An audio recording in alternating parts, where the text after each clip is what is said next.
This is Common Sense Radio. Straightforward and no excuses. All right. Come on now. This is the Steve Gruber Show. Call me crazy. Oh, yeah. What I said was perfectly right and spot on accurate. Boy's got a mouth like a cannon, always shooting it all. Stop. Got it. Yeah, stop. I mean, you're way off script. Got it in me. Gonna quit until it all comes out. Hey, boy! Been a long education. Yeah, you know, it's not cynical. It's common sense. Pay attention to me when I'm talking to you. I'm gonna rock the nation. Rock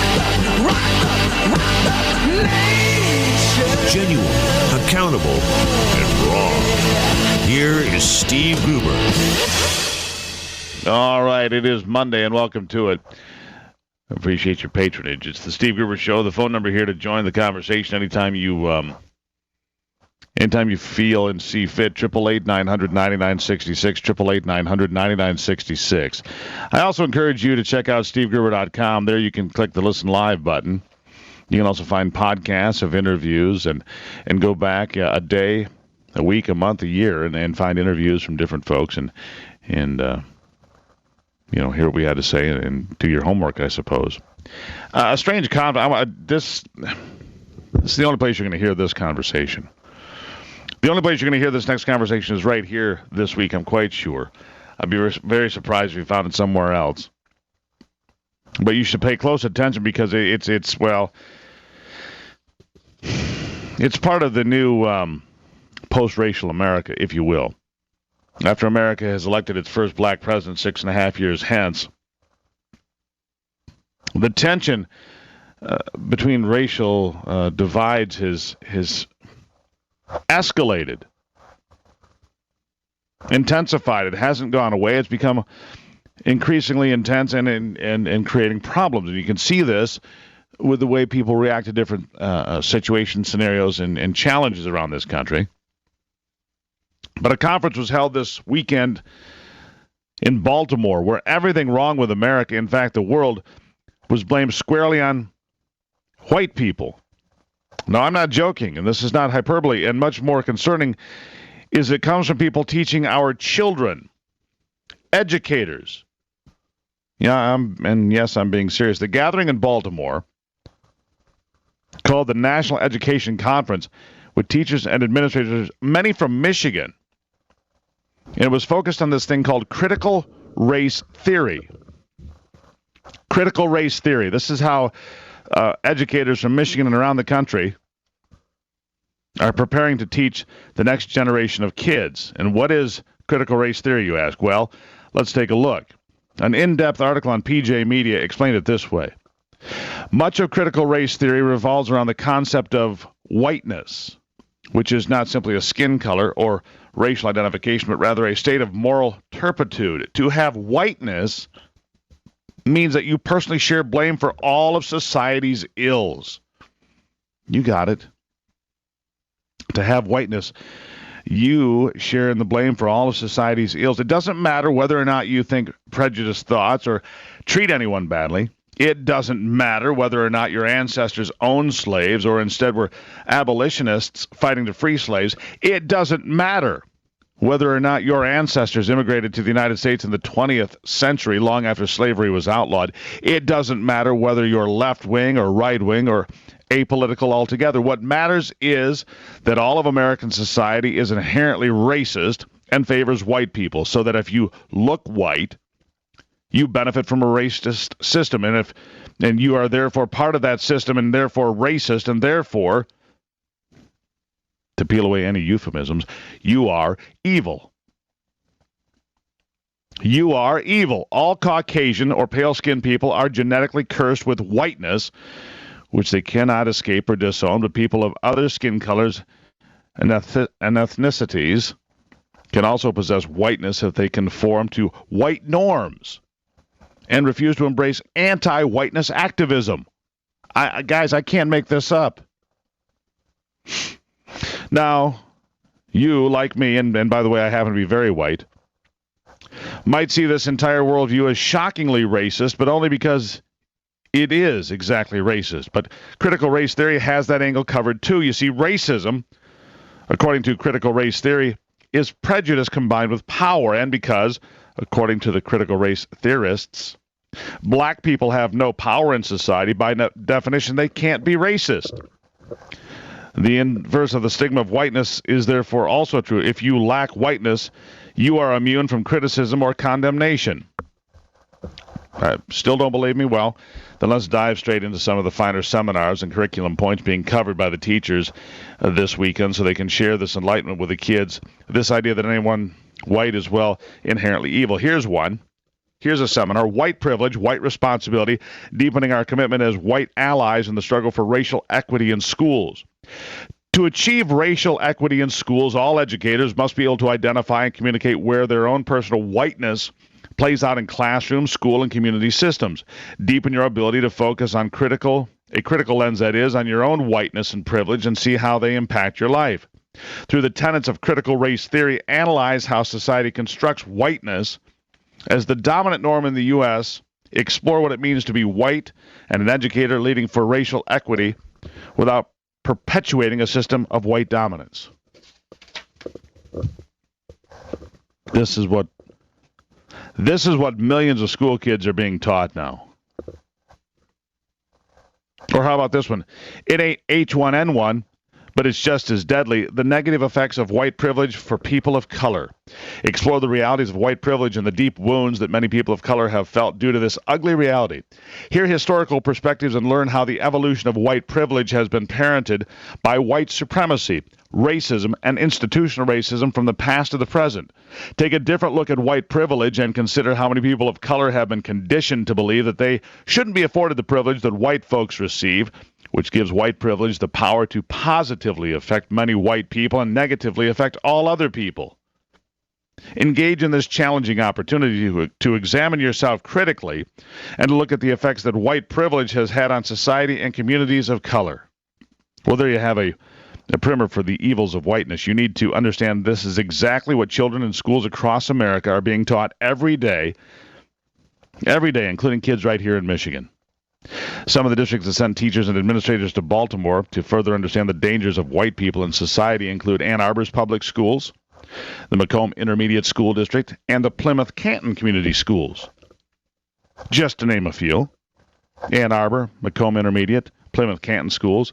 The new normal is teaching racism as a positive and normal thought process. As long as you're a person of color and your irrational hatred is focused at white people and whiteness in general, then it's okay.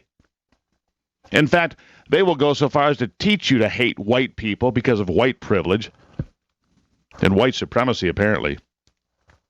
It is even teaching that normal and positive thoughts, including, to check this out, here's your conclusion. These seminars are even teaching that normal and positive thoughts include hating yourself for your whiteness and privilege. It's mind-boggling, isn't it? You can find all of this on PJ Media. It all happened in Baltimore. It was the National Education Conference. This is what we're teaching kids today. Hate yourself because you're white. You're a racist. And you're evil. We're going to do better than that, and we'll fight back against this ridiculous behavior in education. It's the Steve Gruber Show on a Monday.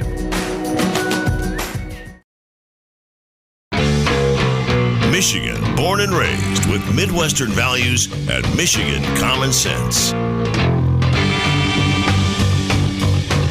He's crawling up my wall, black and hairy, very small. Now he's up above my head, hanging by a little thread. All righty, welcome back to it. It's Monday here on the Steve Gruber Show. Welcome back to it. A lot of people are all riled up over comments that Dr. Ben Carson made regarding World War II and Jews who were fighting back against the Nazis. Carson pointing out, and quite accurately so, that if the Jews had been better armed, they could have resisted the Nazi oppression far better. And boy, has he come under attack for this. I'm sorry. Where did common sense go out the window? Of course the Jews could better defend themselves if they were armed. Has anybody read about the Warsaw ghettos of 1942 and 43 in occupied Poland? My God, the Jews there, with a few small arms they had spirited away, some handguns and some hunting rifles, they inflicted great casualties on the Germans with hit-and-run guerrilla warfare-type tactics. You know, the sort of thing that patriots in America used against the British. And they only had a few small arms. And they were finally able to drive them away. They drove the Germans out of the ghettos. They saved countless lives. And now, of course, Ben Carson under attack. The reason being is he's number 2 in the polls, so the mainstream media, who have little understanding of firearms or world history or economics or much of anything, come after him. So let's start with this. We're going to go to some of the Sunday shows again. We're going to start with a comment from Donald Trump. And he was asked about gun violence. And would you advise people to be armed? Here's what Trump had to say about the Second Amendment. Big Second Amendment person. Big, as you probably know. In fact, I'm coming out with a book in another 3 or 4 weeks called Crippled America. Tough words. Crippled America. I talk a lot about the Second Amendment in the book. Had they had, as an example, for the horrible thing that just took place, okay, horrible, in Oregon, had somebody in that room had a gun, the result would have been better. So should people get armed the way you are? That's up to them, but I will tell you, I feel much better being armed. Yeah, so do I. And let me ask you something. How is the world a safer place if I am disarmed, or Ivy's disarmed, or Donald Trump's disarmed for that matter? How does that make the world a safer place? And the simple answer is, it does not. Period. I look forward to Donald Trump's book, Crippled America.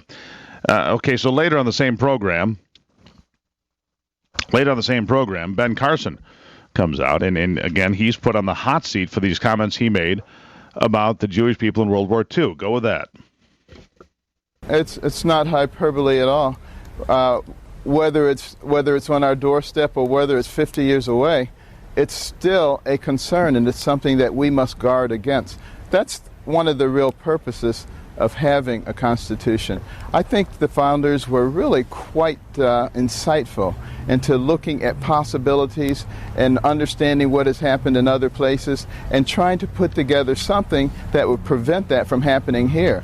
You know, there are a lot of people in the media who will take anything you say and try to make it into hyperbole and try to make it into controversy. But the fact of the matter is, when you talk to average American citizens, they know exactly what I'm talking about. Yeah, the average American does know exactly what he's talking about. And trust me. What Ben Carson has said consistently, whether it was his comments on the shooting in Roseburg, Oregon, which were mischaracterized and taken out of context, and some people try to say that he was insulting the victims. He clearly was not. He was saying you need to have a plan in your head. In this day and age, you just don't know. Could be a lone wolf terrorist, could be some nutball in a classroom that wants to start shooting. So,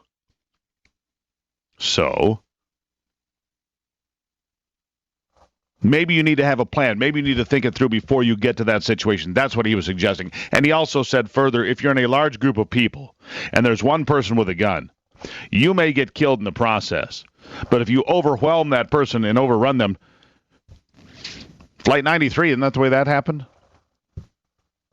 They overwhelmed the terrorists in the cockpit. Now, they all died, but they didn't allow others to die with them that day. Something to consider. So, Dickerson then pressed Dr. Carson about his former support for a ban on assault weapons and armor-piercing bullets and other positions that he held in the past. Here's how that conversation went. In case of an invasion by a foreign power, the people will be able to aid the military. And also, if we have a time when we have the wrong people in office and they want to dominate the people will be able to defend themselves. As Daniel Webster eloquently said, the people of America will never suffer under tyranny because they are armed. I didn't say that it was going on right now. I think the implication is quite clear that it is something that can happen. And I listed a number of countries where that kind of thing happened. The fact of the matter is, if you go to those countries well before it happened, and you would ask the people if that's going to happen in their country, they would say, oh, no, it wouldn't happen here. Would never happen here. And the people say it would never happen in America. Never happen in America. It's that kind of myopic thinking that'll lead us down a dangerous, dangerous path. You know, the problem with Ben Carson there, and his comments as of late since the Roseburg shooting, and his comments about being prepared and having a thought, and his comments about, you know, if the Jewish folks had more small arms that could protect themselves.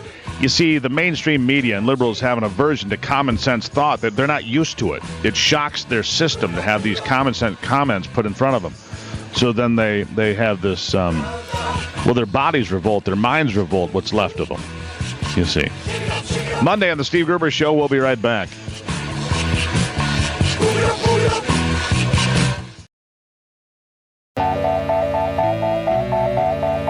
Covering Michigan and the world from his bunker below the bridge. Here is Steve Gruber. 3 men sailed up from the San Francisco Bay. It is an interesting time in politics, to say the least.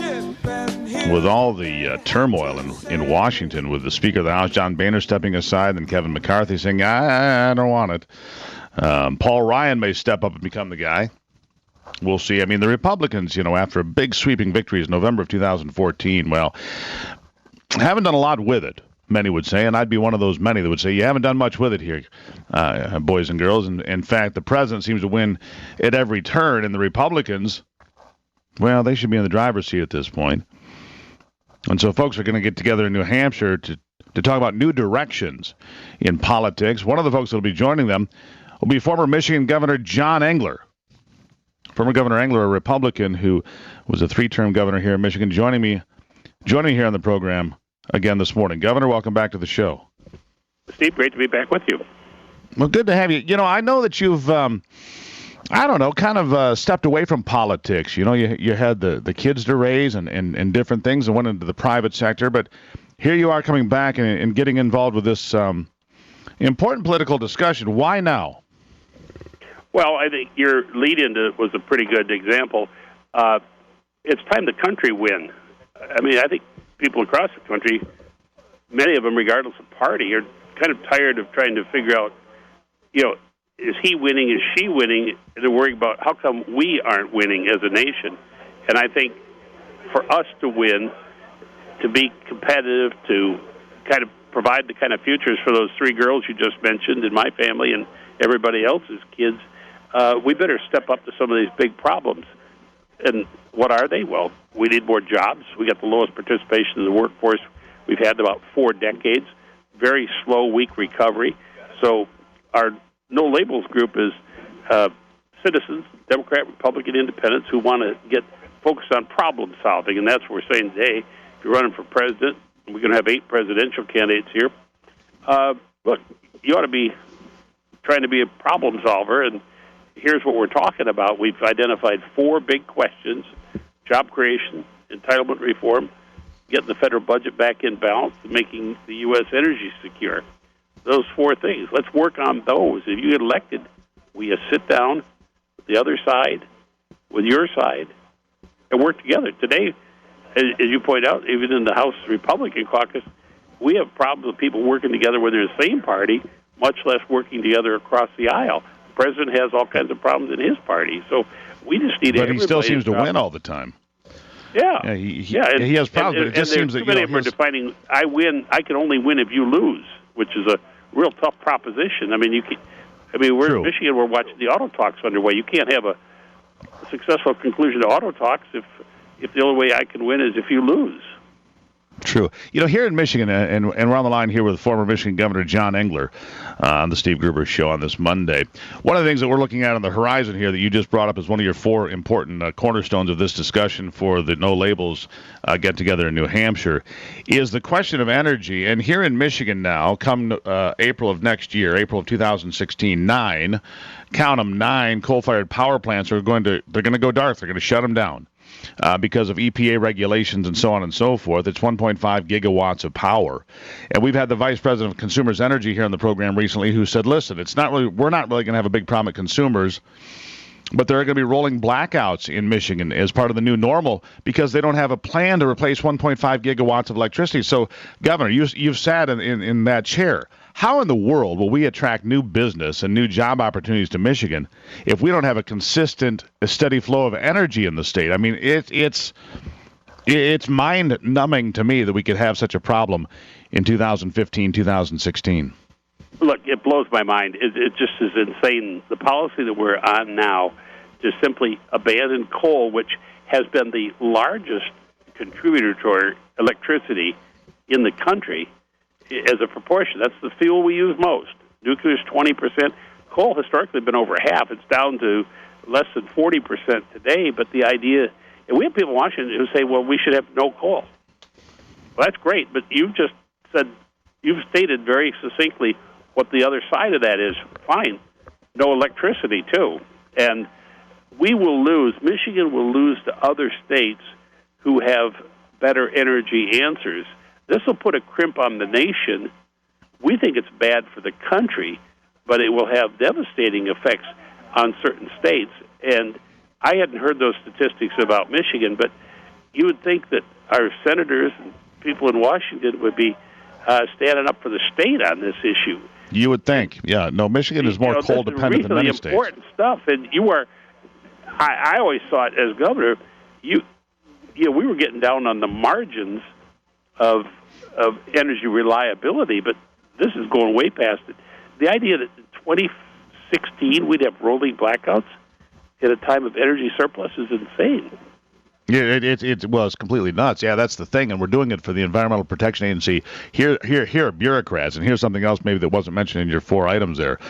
But the over-regulation of America down to the mud puddles in our driveway, or telling people that they can't have. Well, one of the next things on the list is these outdoor wood-burning furnaces that heat people's homes here in Michigan because it creates too much particulate. I don't know about you, Governor. You grew up in a small town here in Michigan, as did I. I have never, not once, worried about taking a breath of air in Michigan or putting my toe in the waters of Lake Michigan.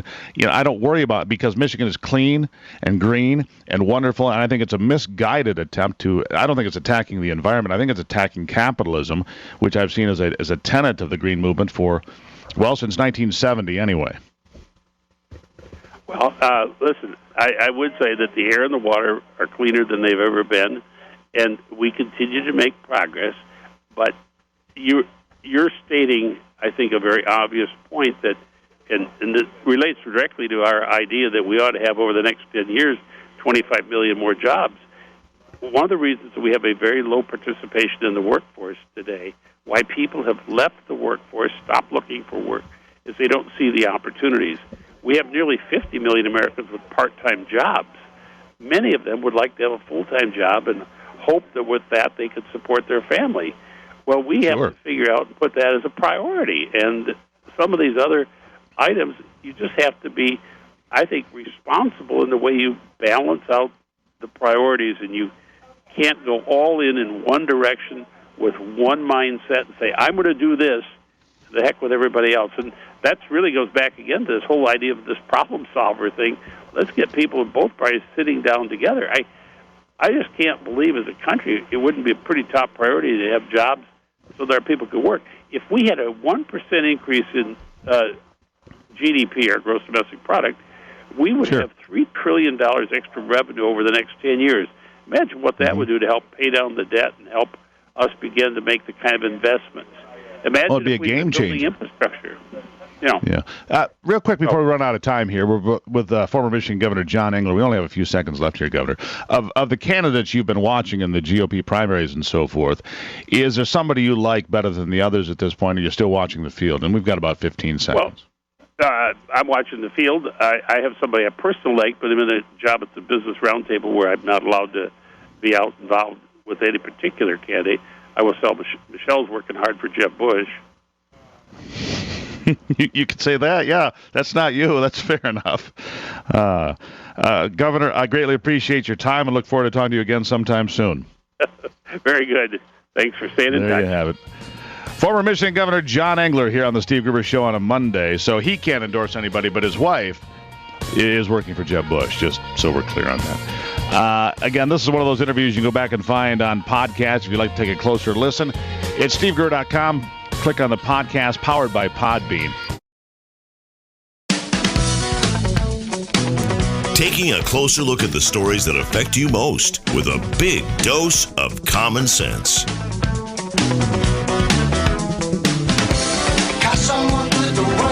It is 45 after on this Monday, and welcome to it. It's the Steve Gruber Show. If you'd like to join the conversation, 888-900-9966, 888-900-9966.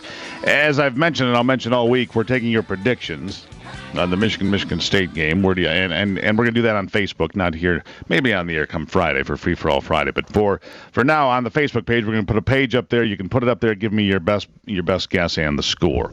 And in fact, maybe we'll get that from our next guest here, Kyle Melinn, MERS News editor. Welcome back to the program, Kyle. Oh, hey, good morning, Steve. You know, I am a true Michigan State fan, but I don't know what I'm thinking about this game here. I'm not feeling very comfortable, I can tell you that. Little nervous? Yeah, a lot nervous. I'm nervous. Yeah. But you know what? I'm always nervous before Michigan games. I always think they're going to beat us.